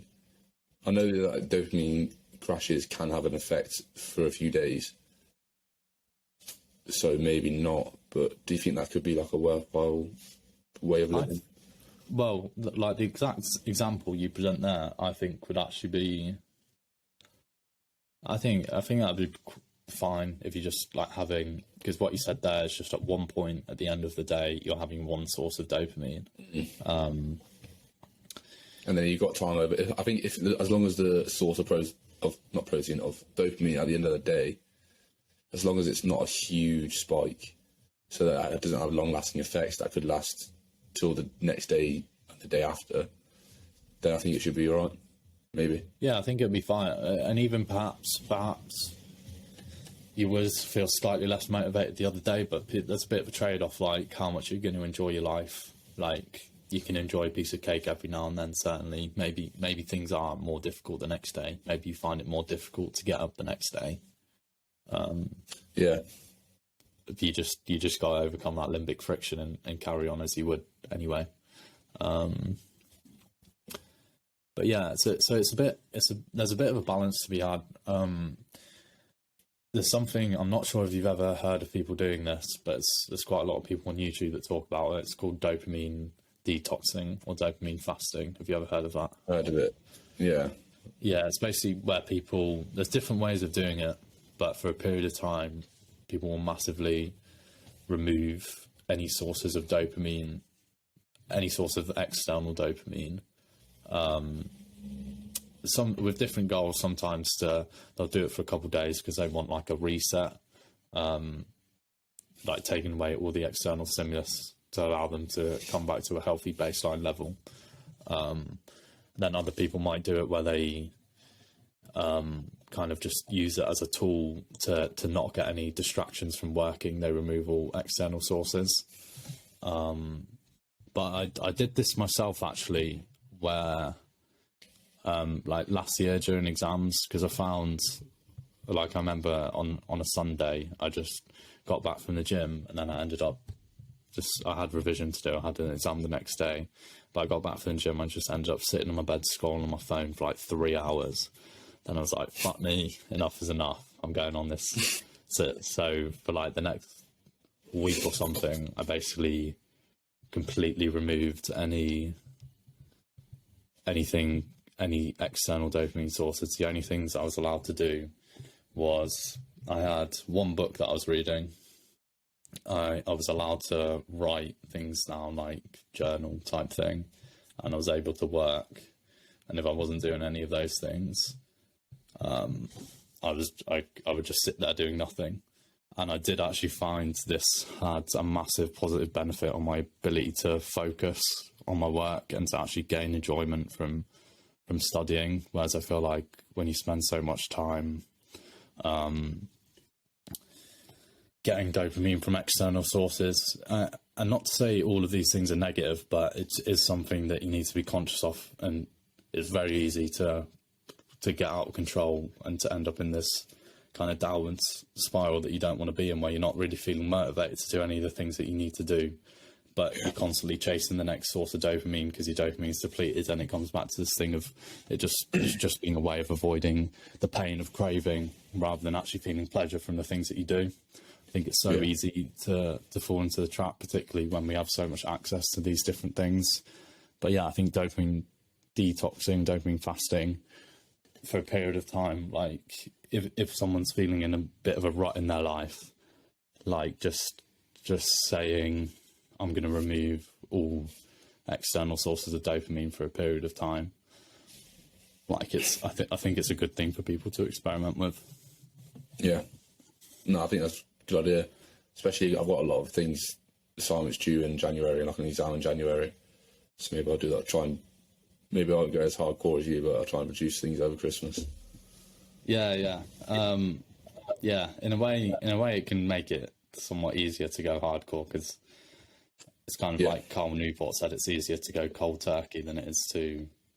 And to be fair, in those days, I checked my phone like once a day to reply to, like twice a day to reply to messages, but in total that's like 10 minutes spent on my phone. But yeah, I think it can be a good thing to people. But I stopped everything. Like I wouldn't play guitar, I wouldn't play chess, I wouldn't, even some of these things you think, oh, playing guitar, like it's kind of a fun hobby to have, but it was just kind of a distraction for me at that point. So I just thought, you know what, let's cut out everything. And yeah, I definitely did see kind of the effects you'd expect, feeling more motivated to put in effort, considering all the reward I was getting was from the effort. I did feel a lot more motivated. Maybe that's something I should try to do more now, because maybe I've been a bit lenient on myself, allow myself to indulge a little bit in different things. But yeah, there's a balance to be had, because you don't want to completely lose the spice of life, so to speak, by having like a piece of cake or having fun with friends or whatever. But yeah, it's just important for people to be aware that there is a trade-off with these things. For the boost of dopamine you get, you'll have a equal and opposite feeling of pain. But yeah, I guess you've just got to learn to balance those things and learn to overcome that using overcome the limbic friction, which is presented when you're in a low dopamine state. If you have the discipline to overcome that, and if you understand that the reason you feel unmotivated is because you're low on dopamine, but the correct thing to do is to carry out whatever task you wanted to do in the first place. Like that's a good thing to realise. Yeah, that makes sense. As if to be fair, researching, I had a question, like, if dopamine release like is somewhat subjective, and like you have the cognitive ability to kind of determine how much dopamine you'll get from certain activities, yeah, could you then almost persuade yourself that a pleasurable experience such as eating cake, could you almost persuade yourself that is not enjoyable, and then would that maybe lead to a lower spike of dopamine? So, or like, would your body just secretly, not secretly, but like, would your body just always enjoy that cake because of the sugar in it and the other chemicals, that you wouldn't be able to reduce that spike? Yeah, it's a good question. I'm not sure whether you have control over reducing the amount of dopamine you feel from external stimulus. Perhaps to some degree, particularly, but to be honest, I think the bigger impact comes not from reducing the amount of dopamine you feel from doing something, but it's from increasing the amount of dopamine from not doing something. So you want to get to the point where you get more pleasure from not eating the cake, because you get the dopamine boost knowing that it's in line with your long-term goals. Like a great point to get to would be to get a higher dopamine boost from that, or enough of a dopamine boost from that to make you avoid eating the cake. And obviously, if like, you need to motivate yourself to do that, but over time it should come easier as you build the habit of when you see a cake, you don't eat it. Like, it becomes like you become what you practice. So, but you know, this is one way people can make it easier for themselves if they're aware that the reason they want to do it is because of dopamine, but they're also able to get dopamine from knowing that that's more in line with their long-term goals, and that they're taking a step towards their long-term goals by not eating it. Kind of, it goes in hand with the control system for planning and calculation about the best, how to have a good future. So you can get the stimulation from that. But sometimes you're just going to have to overcome the limbic friction. You're going to be motivated to do something you shouldn't do, and you just need to have the discipline not to do it. And it goes the other way around. Sometimes you're not going to want to do something you should, and you're not going to be able to motivate yourself to want to. But by taking that action anyway, you get the boost of dopamine starting with the action, putting you into that kind of forward center of mass, one might put it.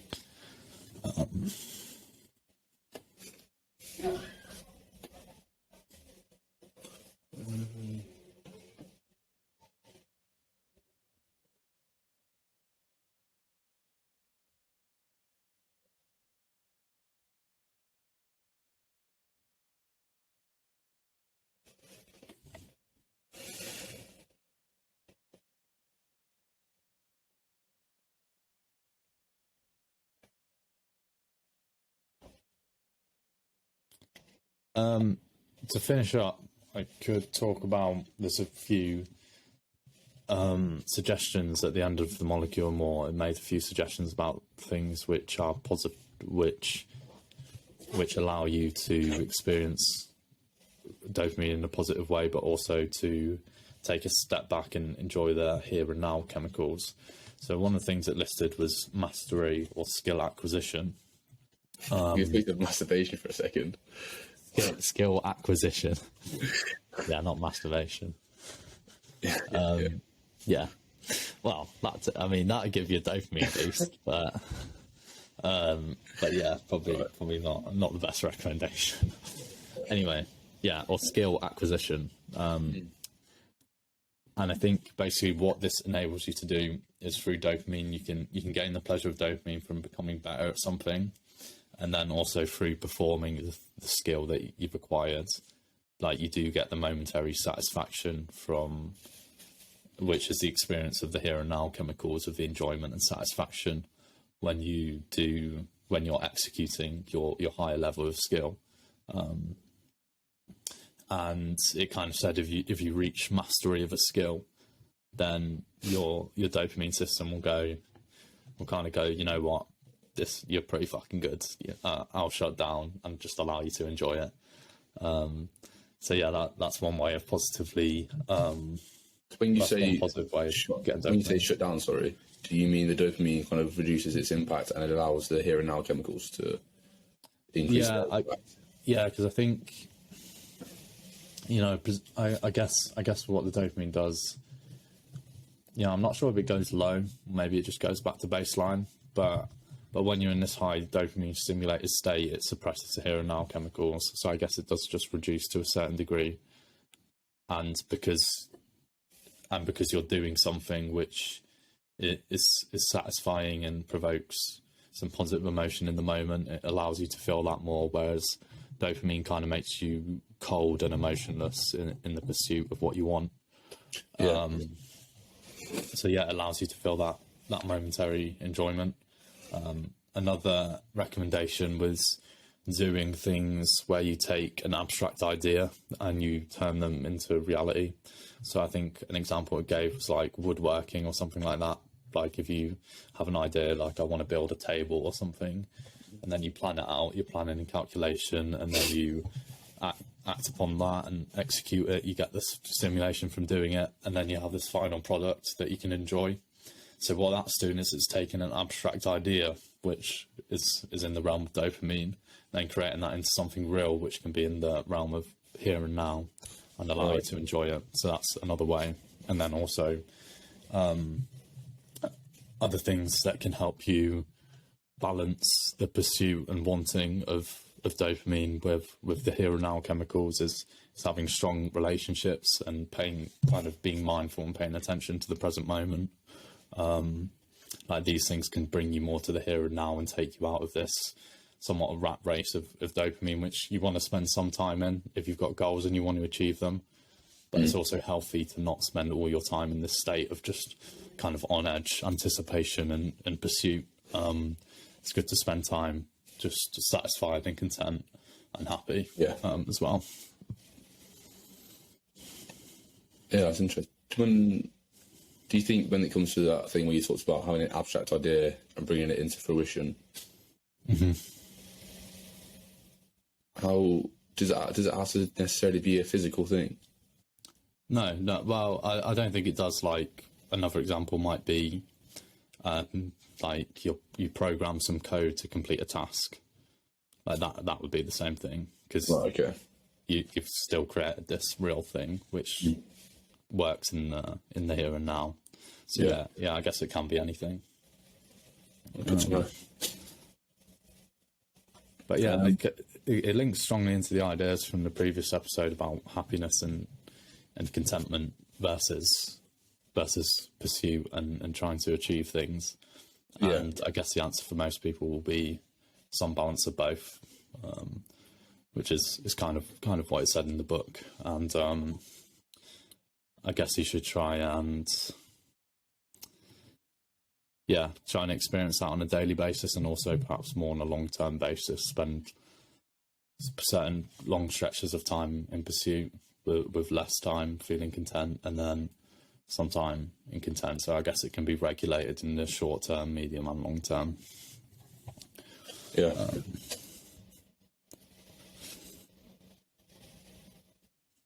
Yeah, it's definitely a tricky system to play, but like we said, there's definitely tasks. I mean, tools and like ways of approaching it that can lead it to serving you rather than you serving it. Yeah, I think that's the goal of it. You don't want to be controlled by it. You want to use it to your own, to create the life that you want, really. Not be a slave to it. Yeah, definitely. And perhaps this all links back to kind of Nietzsche's idea of the higher man and the last man. The last man is kind of at the will of his impulsive desires, whereas the higher man would be someone who obviously exercises some amount of planning and calculation through the control system to think about the future they want and goals they want to achieve, and to execute on that. And then having that long-term goal allows you to gain control over your impulses because you have a reason to. You get the dopaminergic stimulation because you have a reason to forgo instant gratification from your impulses, because you've got a longer-term goal. So you're no longer a puppet to the strings of your impulsive desires. You're able to aim for something higher and to have more control over yourself. Yeah. Which is something you'd hope most people want. Yeah.